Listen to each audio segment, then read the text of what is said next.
কিয়ামতের ময়দানে আল্লাহ রাব্বুল আলামিন তিন ব্যক্তির বিপক্ষে থাকবেন।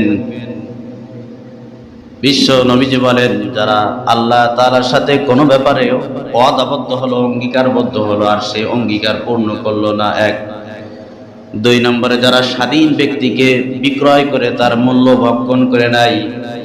তিন নম্বরে যারা শ্রমিক নিযুক্ত করলো, শ্রমিক শ্রম দিল কিন্তু মালিক পক্ষ শ্রমিকের পরিপূর্ণ শ্রম অর্থ তারা আদায় করে দিল না। নাউজুবিল্লাহ পড়েন। শ্রমিকের অর্থ যারা দেয় না, পরিপূর্ণরূপে আদায় করে না, কিয়ামতের ময়দানে আল্লাহ তার বিপক্ষে। আল্লাহ যদি কারোর বিপক্ষে থাকে,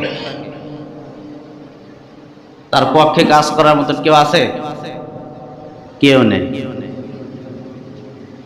এজন্য দুর্বল পেয়ে